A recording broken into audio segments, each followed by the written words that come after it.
trying to see how far back.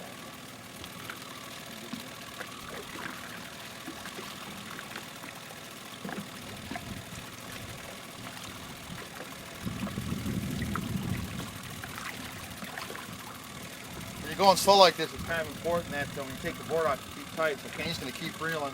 I'm going to take the clips off. As he keeps reeling, I'm going to keep my hand back here so it takes all the slack out. When you're going this slow, we're going 1, 1, 1, 2. It's really important to keep that tension tight on that fish.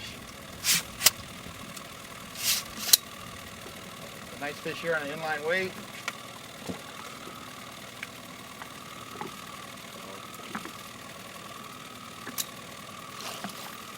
Not a big one, but a 17-inch keeper, about what we've been catching out here on Saginaw Bay today. So just another one to add to the box. Keep that tension on when you're going this slow and you get that board off.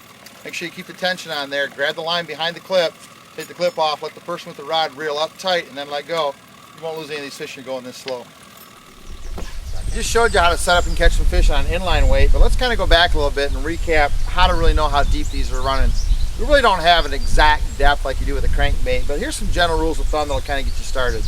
I like to use 2-ounce inline weights. I think they work the best. They're very easy to use. And here's a rule of thumb I use. If I'm traveling between 1 and 1.2, 1.3 miles an hour with a 2-ounce weight, I usually assume that every 2 feet of line I let out between the weight and the board is going to get me down about 1 foot. When I increase my speed to about 1.5, 1.7 miles an hour with these, I assume that every 3 feet of line I let out is going to get me 1 foot of depth. Pretty easy formula to remember to get your lures kind of close to where the fish are. Now when I set up and I see fish, what I'll do is I'll start running 4 of these on 4 different rods, anywhere from 2 to 10 feet above where I see the fish. That lets me kind of know how aggressive the fish are, how far up they're going to move. Once I get to a good depth and I start catching a lot of fish at that certain depth, I'll start putting different colors of spinners and different colors of beads down there to kind of see which one works the best. But kind of remember that pattern. At about a mile to a mile, 0.2, you can assume that every 2 feet of line you let out, you're going to get 1 foot of depth.